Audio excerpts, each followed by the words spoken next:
As always, we are AI-generated hosts. The research is human. These voices are AI. Right. And right now, as we speak, somewhere in Estonia, there is a high-performance motorcycle rolling off an assembly line. Yeah. And housed inside the chassis of that bike is a battery that, well, according to conventional lithium-ion dogma anyway, just shouldn't exist. It really shouldn't. I mean, Yeah. It doesn't catch fire even if you puncture it. Exactly. It charges in literally a matter of minutes. And the craziest part is its origins don't trace back to some, multi-billion-dollar laboratory in Silicon Valley. Or Shenzhen. Right. It traces back to a German printing press. Right. And a Sri Lankan academic lab. Which is just wild. It is. We spend so much of our time looking forward on these deep dives, staring at the horizon, waiting for the next big technological leap. Yeah, always looking for the next big thing. But sometimes to understand what is literally right in front of us, you have to look backwards, like way backwards. Yeah, we're going way back today. Yeah, I want you to picture the year 1800. Okay, 1800. Alessandro Volta, an Italian physicist, is standing in his laboratory, and he's taking these flat discs of zinc and copper, right? Right. And he's stacking them on top of each other in this alternating pattern. And between every single metal disc, he places a piece of cloth that he's soaked in salt water. The famous voltaic pile. Exactly. It is the world's very first battery. For the first time in human history, we aren't just observing, static sparks. Right, because before that it was just, Leyden jars? Yeah, just sudden jolts of static. Yeah. But by utilizing the chemical reaction between those two different metals and the saltwater electrolyte, Volta creates a steady, continuous electrical current. And that was a massive, monumental paradigm shift. Because before Volta, electricity was just something that happened to you. Like a lightning strike. Exactly, a lightning strike, a shock. But after Volta, electricity became something you could hold in your hand. You could store it. You could store it and control it. And that chemical storage of energy basically became a foundational pillar of the entire modern world. So that's the storage side. But then, just a few decades later, in 1839, there's this 19-year-old French physicist. Edmond Becquerel. Yeah, Becquerel. And he's playing around with platinum electrodes, submerging them in an acidic solution. And he notices something really strange. The voltage spikes, right. Yes. When he shines light directly onto the setup, the voltage suddenly spikes. He essentially discovers the photovoltaic effect. Which is the realization that light itself can be directly converted into an electrical current. Right. So now you have these two entirely different branches of science, born decades apart. One is all about storing energy chemically. And the other is about harvesting energy radiantly. Exactly. And for the next century and a half, these two fields operate on completely parallel, totally separate tracks. Yeah, the people who build batteries do not talk to the people who build solar cells. They're just different worlds. Completely rigidly separate. Yeah. So let's fast forward a bit. 1954, Bell Labs. Oh, the absolute epicenter of mid-century innovation. Yeah, they create the first practical silicon solar cell.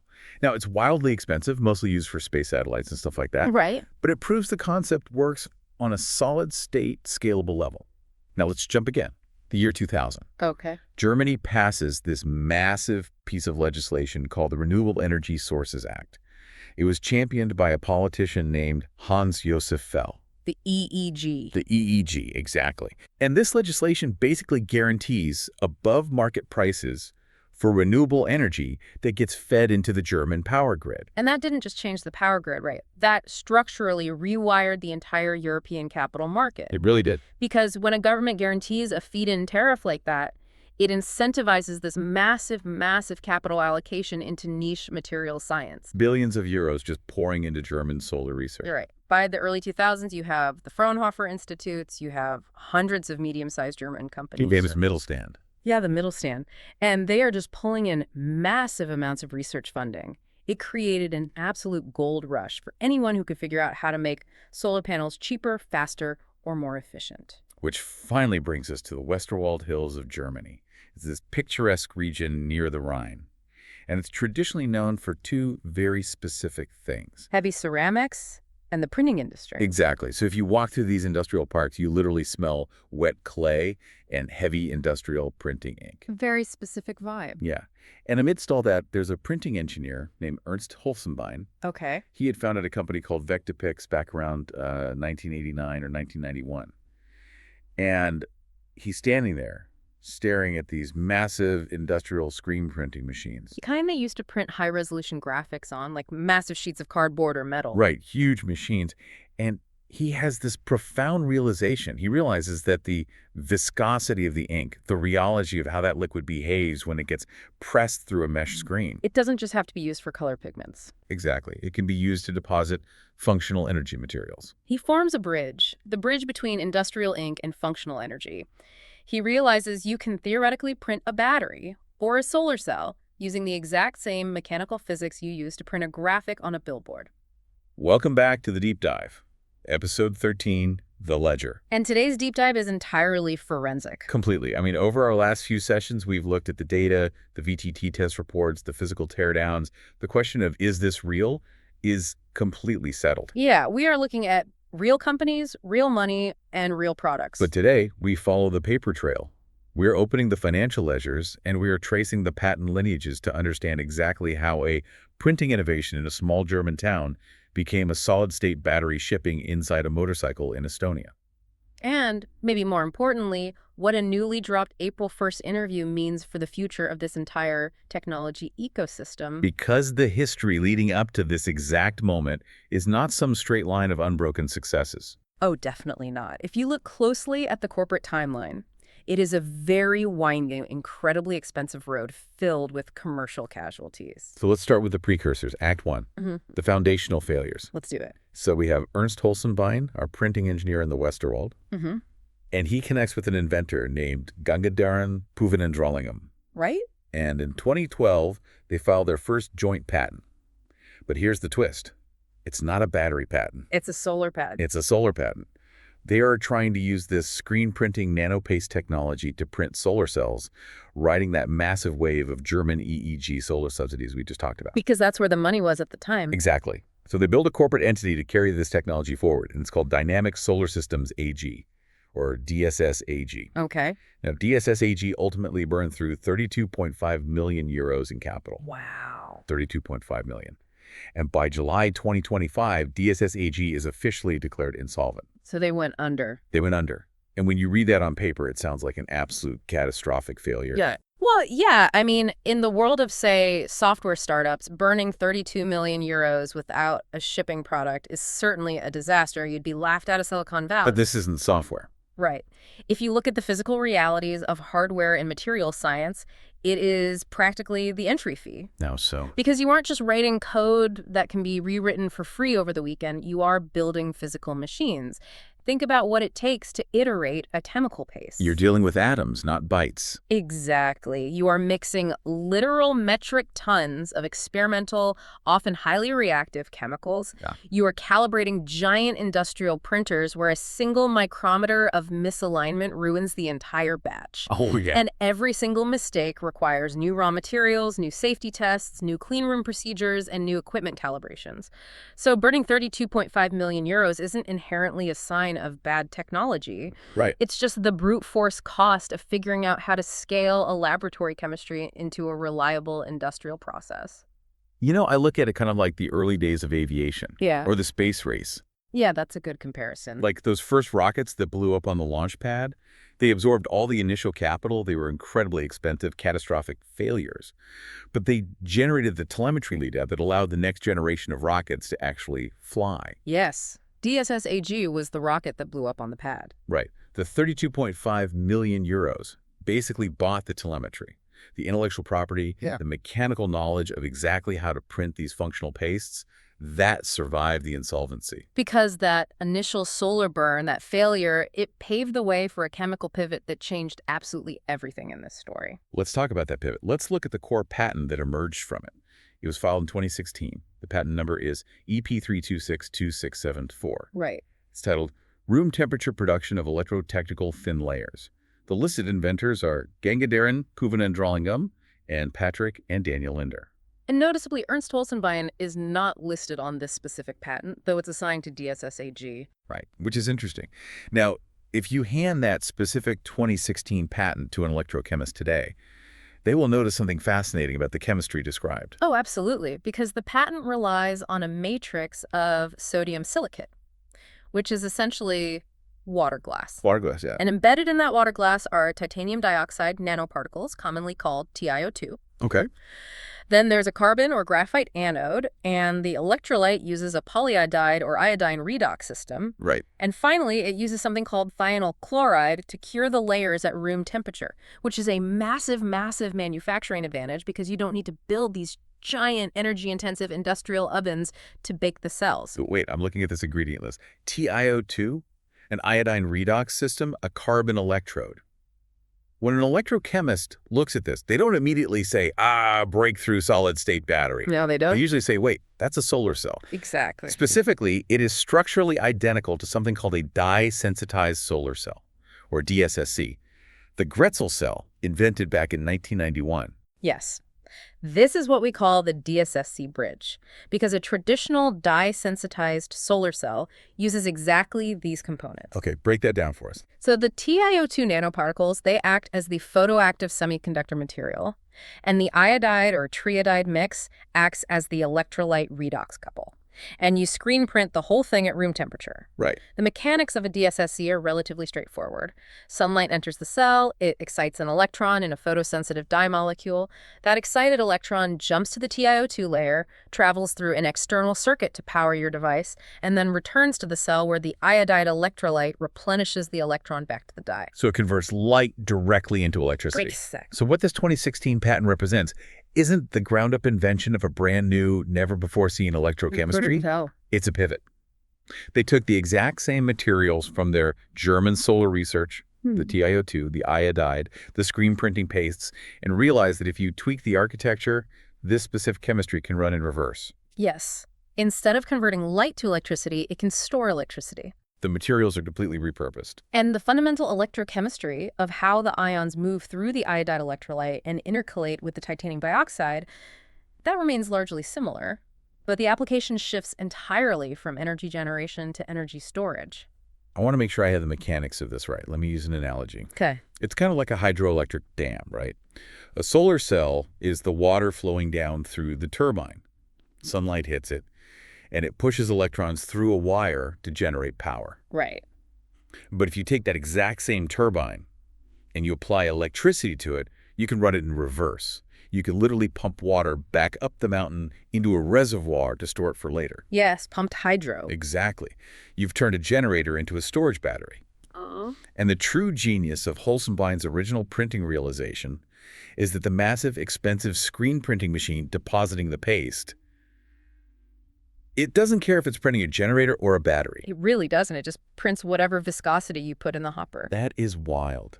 And exploring this DSSC connection leads us to a really fascinating circumstantial clue in the academic research. Oh, the Sri Lanka connection. Yes, because if you search globally to see who is studying this very specific, incredibly niche intersection of dye-sensitized solar cells and polymer iodide electrolytes, you don't end up in Silicon Valley. Right. One of the most active research communities in the entire world for this specific chemistry is in Sri Lanka, specifically the University of Jaffna and the University of Peradeniya. Which is so interesting because our lead inventor on the patent, Puvanendralingam, has a Tamil name. He does. And we went down a massive rabbit hole on this. We spent hours digging, and we found zero trace of him in European academic databases. Right. No LinkedIn, no publications, no institutional footprint whatsoever. Like a ghost. Completely. But at the University of Peradeniya in Sri Lanka, there's a research group led by Professor Bandara, and they have been extensively studying TiO2 nanofillers in iodide polymer electrolytes for years. It is the absolute closest academic match to the chemistry detailed in the Ep.13 patent. Now, obviously, we have to be absolutely clear here. This is a circumstantial connection. We have no confirmed biographical link between Puvanendralingam and the specific Sri Lankan university. Right, no smoking gun document. But the overlap between his Tamil background and the specific geographical epicenter of this highly niche DSSC chemistry research is an incredibly compelling puzzle piece. It really is. It points to a deep academic origin story for this tech. It suggests the intellectual roots originated in a very specific academic niche, far removed from the traditional lithium-ion gigafactories. Okay, so back to the corporate timeline. DSSAG is burning through millions. They execute this incredible pivot from solar to storage with this patent, but they still go insolvent. Right. So how does the technology survive? Well, in 2017, a new company is founded in Germany to carry the patent portfolio forward, and it's called CT Coding AG, or CTC. Okay. And the founder is a man named Mr. Syndrome. Interestingly, his previous background is actually as a painting contractor. Which makes sense, actually. Yeah. Again, we see the DNA of surface coating, of printing and painting, driving the company rather than traditional battery electrochemistry. And CTC's business model is crucial to understand if you want to follow the money here. Let's break it down. Because CTC doesn't want to build gigafactories themselves. That requires billions in capital and massive operational risk. Right. Why take that on? Exactly. CTC wants to be the licensor. They want to prove the technology works at a lab scale, perfect the chemical formulations, and then sell the production equipment and license the paste recipes to other companies. Got it. So they just want to sell the picks and shovels. Exactly. Those partner companies are the ones who take on the massive capital risk of actually building the factories and scaling up to industrial volumes. But did it actually work at a lab scale? I mean, anyone can write a patent and sell a license? It did. We have independent confirmation that CTC produced working battery cells in their own German laboratories. Oh, really? Yeah. A Swedish licensee named Holyvolt took these CTC-produced cells and had them independently tested by SGS and 2V. Oh, wow. Two of the largest testing agencies in Europe? Yep, in April and December of 2024. And another licensee, this Spanish company called Sana Energy, they also publicly showcased physical working cells at trade events. And we actually have breaking news on CTC's current operations, don't we? We do. In February 2026, so literally just a few weeks ago, a representative from Seika Sanjo visited CTC. Now, Seika Sanjo is a major Japanese distributor of high-end battery R&D equipment. Right? And they posted publicly on LinkedIn that they visited CT Coding in Germany, and they confirmed that CTC is actively, quote, setting up a new battery laboratory. Which is huge. Furthermore, CTC actually placed their first orders for this Japanese testing equipment. That LinkedIn post is highly significant because it proves CTC isn't just some shell company resting on a 10-year-old 2016 patent. Right. They aren't just sitting back collecting license fees. No, they're actively deploying capital to build out their own internal battery R&D capabilities. They are buying serious, heavy lab equipment. They are a physical operation expanding their footprint today. But wait, I'm looking at this graveyard of companies that tried to commercialize this tech before today. Yeah, it's a long list. We have Systaic AG, where Hölzenbein was COO. They liquidated in 2011. We have DSSC AG, which went insolvent. Right. There was a licensee in Korea called Mega Coding that seems to have completely disappeared after 2019.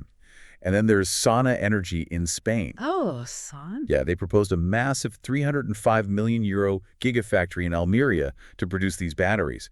But the government rejected it and their website just went dark. Yeah.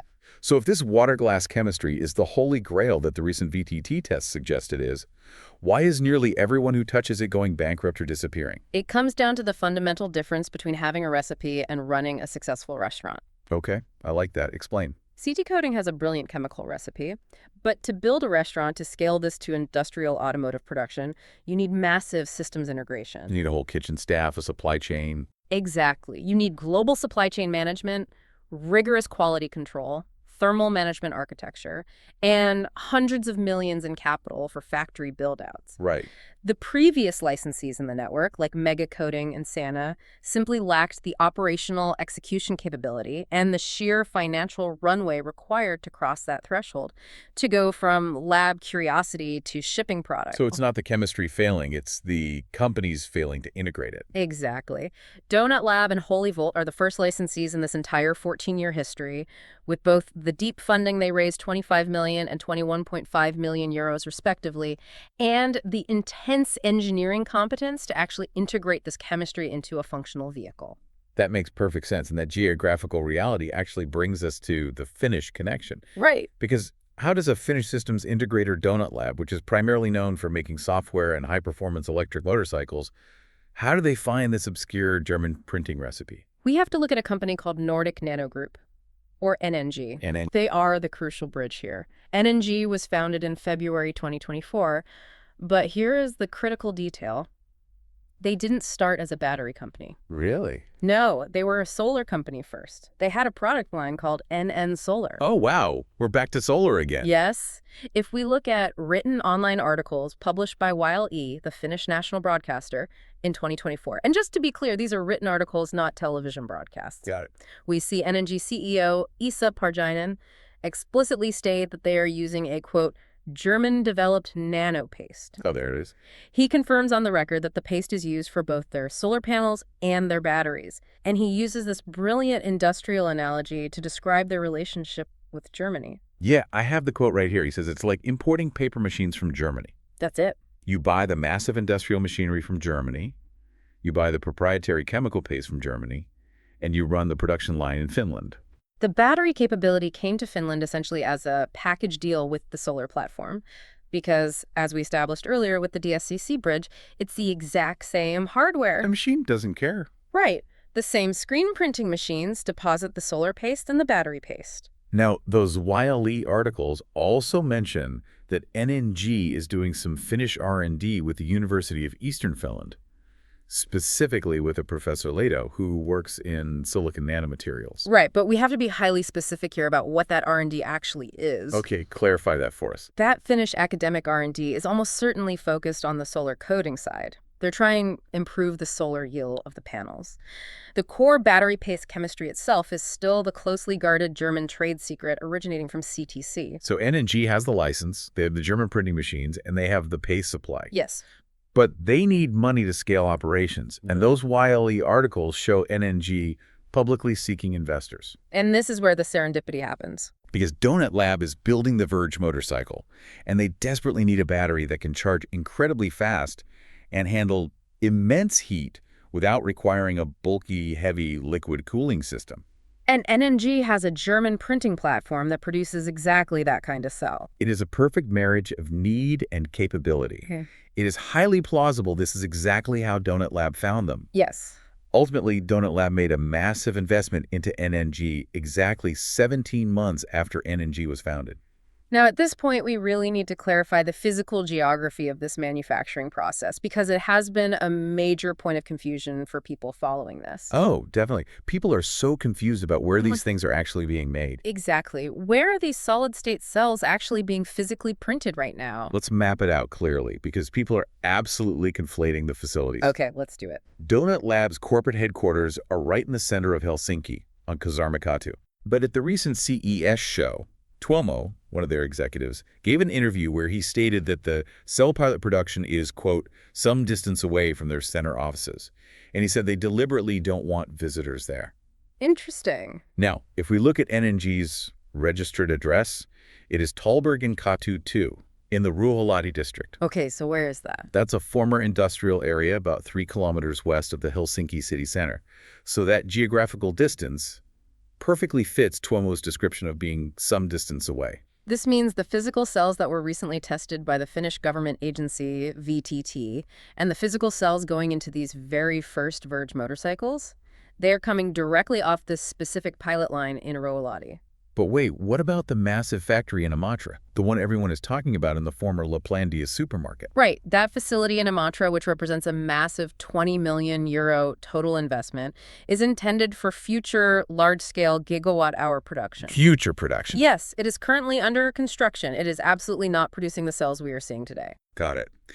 And just to complete the physical supply chain map, the actual assembly of the Verge motorcycles happens in a completely different country. Right, Estonia. Yeah, the bikes are assembled at a factory in Estonia, which was set up by a former McLaren automotive executive. Okay, so let me summarize the flow of physical goods here. Please do. The proprietary paste is mixed in Germany. Okay.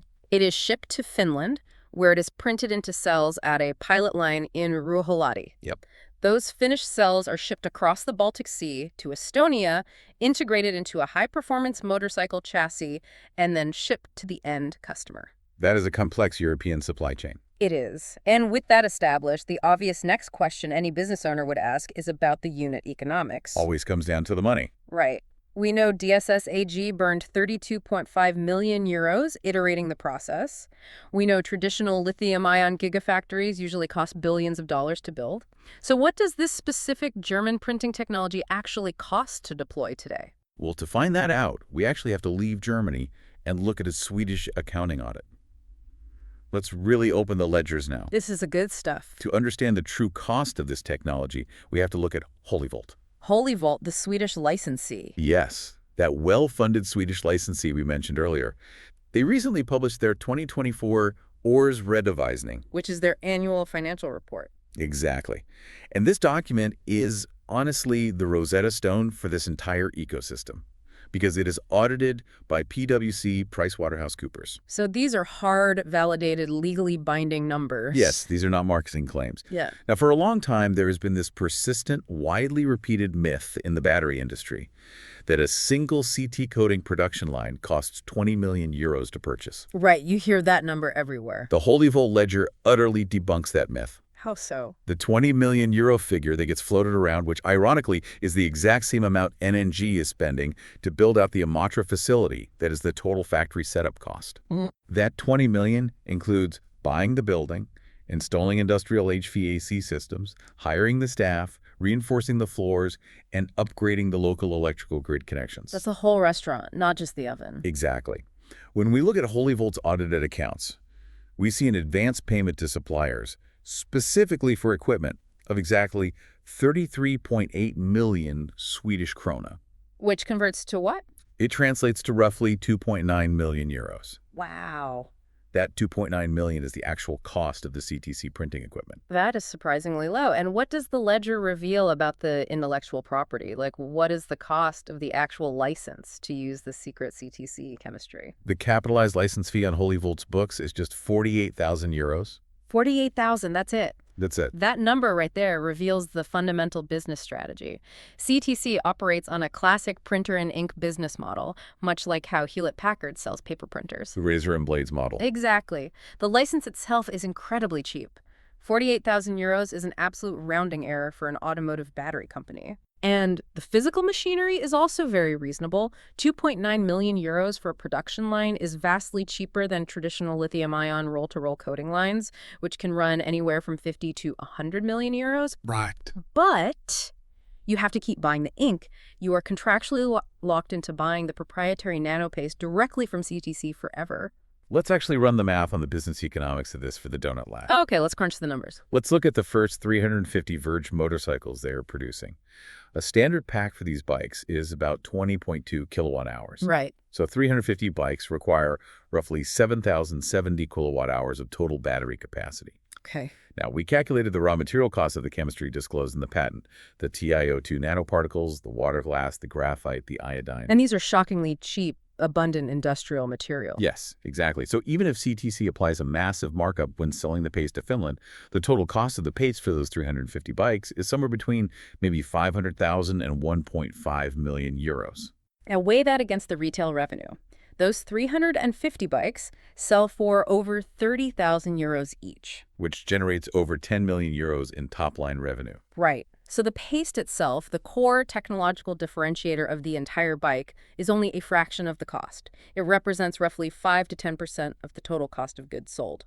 The margins are fantastic. They really are. I mean, the printer and ink model works brilliantly at a pilot scale when you're making a few hundred luxury bikes. Yes.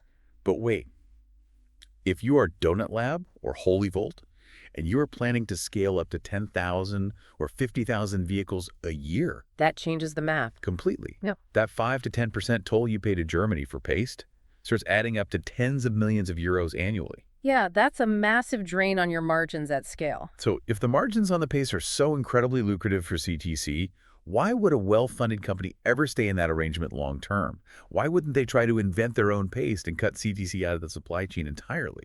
To understand why a partner might desperately want to escape that arrangement, we have to look very closely at the ink itself. The chemistry. Right. We have to examine the exact chemistry running through those machines and the physical limitations it imposes on the final product. Okay, let's look back at patent Ep.13262674. We defined the ingredients earlier. It is an inorganic glass ceramic. Yes. It combines sodium silicate, which is water glass, with a polyiodide electrolyte. Now, in previous deep dives, before we had this ledger data, we speculated this might be a polymer composite battery. Right, because of the flexibility. Exactly. But the patent shows it's actually an inorganic glass system. And when you realize it's water glass, the VTT safety data we analyzed suddenly makes perfect mechanical sense. Oh, absolutely. Think about how sodium silicate actually behaves. Right. In the VTT tests, they literally exposed it to ambient air at 100 degrees Celsius, and it didn't catch fire. It didn't even outgas or swell. Nothing. And why? Because traditional lithium-ion batteries rely on organic liquid solvents to move ions back and forth. And when those liquid solvents get hot, they boil. They boil, they turn into a highly flammable gas, they burst the cell casing, and they ignite. But this CTC chemistry contains absolutely no organic liquid solvent. Zero.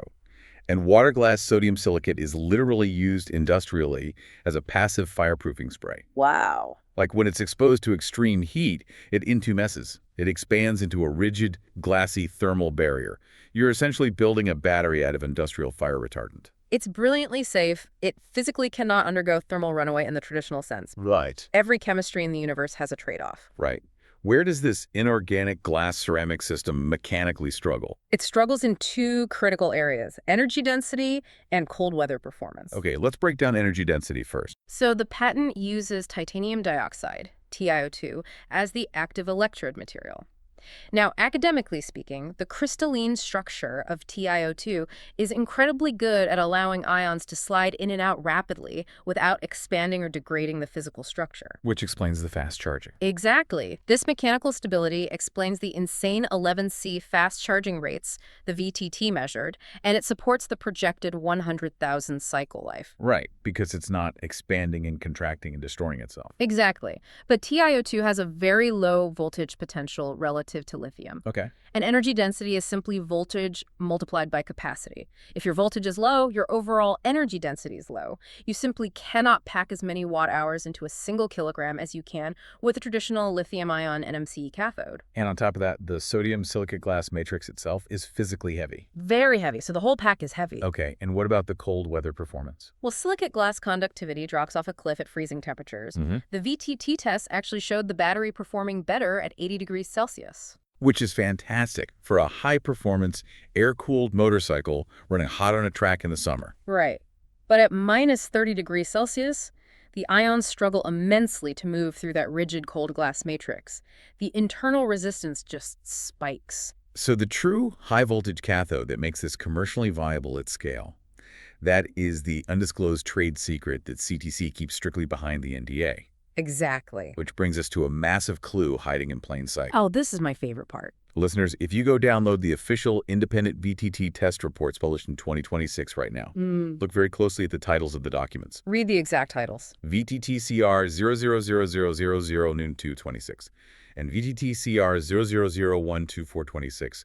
They are officially titled, and I quote, Donut Lab Solid-State Battery V1. V1. Putting V1 on an official third-party government validation report means something profound from a corporate strategy perspective. What does it mean? It means V2 was already planned or already actively in development the very day they handed those initial cells over to the Finnish government testers. Let me connect the dots here for a second. Go for it. They shipped V1, which is the original CTC patent chemistry in these first Verge motorcycles because it is incredibly safe, it charges incredibly fast, and it works well enough in a summer motorcycle where you simply don't care about minus 30-degree winter performance. Right. People don't really ride high-performance sport bikes in the snow. Exactly.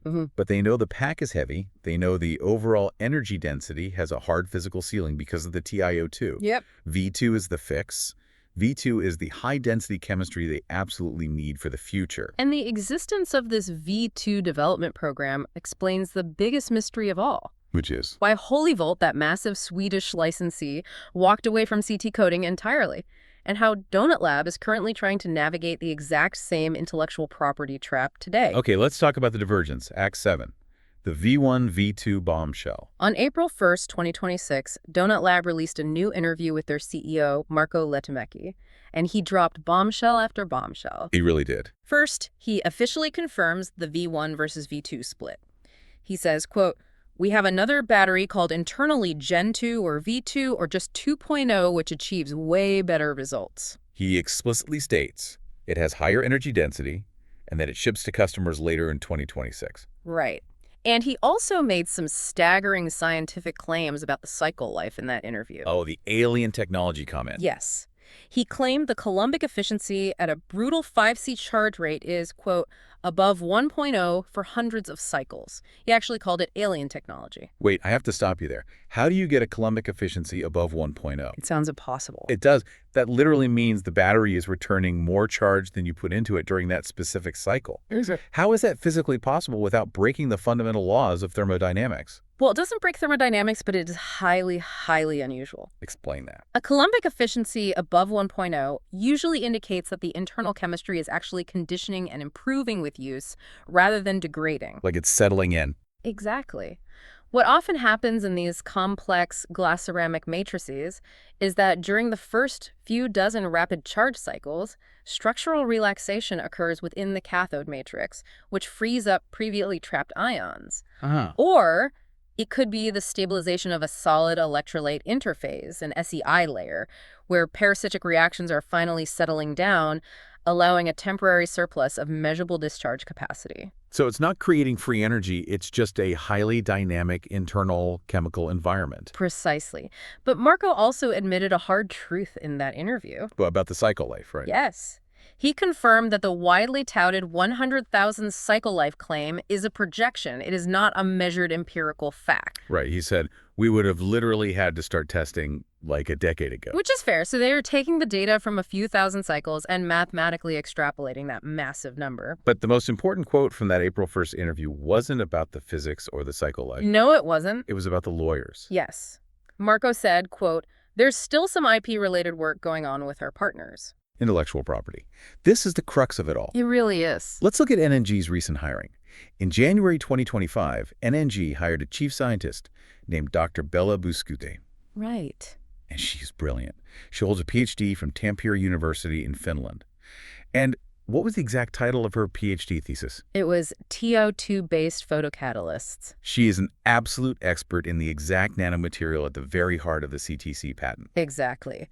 And NNG also posted a job opening in July 2025 seeking a second chemist with deep carbon nanotube experience, specifically for their, quote, solid-state salt energy storage program. So NNG is heavily staffing up a serious chemistry R&D department in Finland. Right. Now contrast that with Donut Lab's internal hiring. Okay, let's look at it. Donut Lab's recent job postings, which are managed by Ian Goodman, are strictly for manufacturing roles, advanced product quality planning, and mechanical pack engineering. No chemists. Donut Lab has 0 chemists on their roster. Donut Lab isn't building a chemistry R&D team at all. NNG is building the chemistry R&D team under Dr. Buscute. So what is the IP tension Marco referenced? Let me use an analogy here to explain what I think is happening. Go for it. It's like a leased house. You lease a house, right? That's the CTC patent. Okay. And while you're living there, you decide to build a beautiful state-of-the-art new kitchen. That new kitchen is the V2 chemistry. Right. But the landlord, CTC, owns the house. And under standard licensing agreements, any permanent improvements you make to the property belong to the landlord. That is exactly the Holyvolt precedent. Really? Yes. Holyvolt realized that under CTC's standard license terms, any improvements the licensee makes to the paste formulation automatically revert to CTC. Wow. So you were essentially doing free, highly expensive chemical R&D for Germany. Exactly. And Holyvolt hated this arrangement. They wanted to own their own kitchen. They wanted to own their chemistry outright. So what do? Holyvolt chose a different path. They spent $73 million acquiring a US-based AI chemistry company called Wildcat.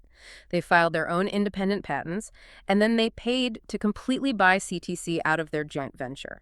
They spent nearly $80 million just to escape the CTC leased house. Exactly. And NNG and Donut Lab are hitting that exact same legal wall right now. Because Dr. Buscute's deep academic knowledge of TiO2 belongs to her, or it belongs to Tampere University. It was absolutely not developed under the CTC license. Right. So if Dr. Buscute invents the V2 formulation, who owns it? That's the million-dollar question. Does CTC get to claim it just because it runs on their German printing machines? Or does NNG own it? There is a massive corporate firewall strategy at play here. Explain the firewall. NNG holds the restrictive CTC license and produces the V1 cells, but Donut Lab, as a completely separate corporate entity, is driving independent pack and systems IP and likely funding the V2 research over at NNG, trying to circumvent that German grip. Well, wait. If V2 is actively using Buscute's academic IP to essentially circumvent the CTC license, Why hasn't CPC just cut them off? What do you mean? Like, why wouldn't Germany just stop shipping the V1 paste today and shut down the Estonian motorcycle production line tomorrow? Because selling that V1 paste for those early motorcycles is still incredibly lucrative for CTC. True, they're making money on the ink. And more importantly, CTC needs a highly visible public success story just as much as Donut Lab needs battery cells. Mutual dependence. Exactly. It is a delicate, high-stakes corporate dance of mutual codependence. CTC desperately needs Donut Lab to prove to the world that the printing platform works at scale inside a real, high-performance vehicle. And Donut Lab desperately needs CTC's V1 paste to ship bikes today, while they furiously try to finalize the V2 escape hatch for tomorrow. And this delicate corporate dance isn't just about a few hundred luxury motorcycles. No, it's about so much more. Because Donut Lab is building a platform for everything. They have been explicitly clear they are a multi-OEM battery supplier. They are not just a motorcycle company. Right, and we have verified partnerships that prove this scale. Who are they working with? They are working with the ESOX group, which builds advanced defense drones and autonomous ground vehicles. Okay, defense sector. They are partnered with Watt Electric Vehicles, a company making automotive skateboard chassis. They have a joint venture with Kova Power for smart trailers. See, this is why that massive former Laplandia supermarket in Imatra is so important. Exactly. They aren't building a gigawatt-hour factory just for 350 Verge motorcycles.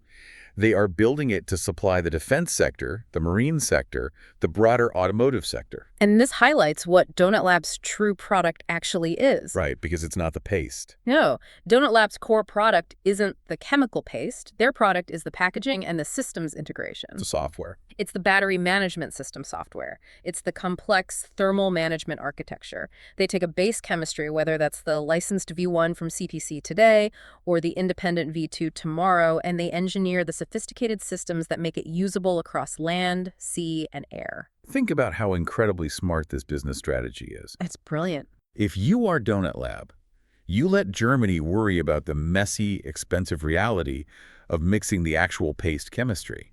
You let the factory in Estonia worry about assembling the physical chassis of the bikes. Right. You own the software. You own the BMS, the vehicle integration. You own the brain of the battery. You become the indispensable middleman that every single OEM has to go through to access this solid-state technology. It's a classic value chain maneuver. You commoditize your material suppliers and you monopolize the customer interface. Unbelievable. We have dug through patents, we've traced the Sri Lankan academic connections, we've dissected the Swedish accounting audits, and we've decoded the corporate firewall in Finland. We really went everywhere on this one. So what is the ultimate truth, and when do we finally get it? Well, the ultimate truth is coming in the form of 3 highly specific financial filings due in mid-2026. The ledger never lies. It doesn't. First, we are waiting for NNG's tilinpäätös. That's their official Finnish financial statement for 2025. That document will reveal the exact equipment costs and the supplier payments flowing to Germany. It will also show exactly how much capital Donut Lab actually invested. Okay, what's the second filing? Second, we are waiting for CTC's German Bundesanzeiger filing for 2024. That will show if their inventory and receivables exploded, proving the true scale of their paste sales to Holyvolt and NNG. And the third? And third, Holyvolt's 2025 Swedish årsredovisning, which will finally reveal the exact price they paid to buy CTC out of their joint venture. Wow. Each of these documents will reveal specific, absolutely undeniable money flows. And scientifically, we were still waiting on the final 3 open VTT tests. Right, the testing isn't done. No, we need to see the cold performance data at minus 30 degrees Celsius. We need to see the long-term cycle life endurance data. And the weight. Yes. Crucially, we need to see the energy density. The actual physical mass of the cell still hasn't been weighed publicly. Until we have that mass, the 400 watt-hours per kilogram claim remains unverified. Meanwhile, the physical reality is literally hitting the road.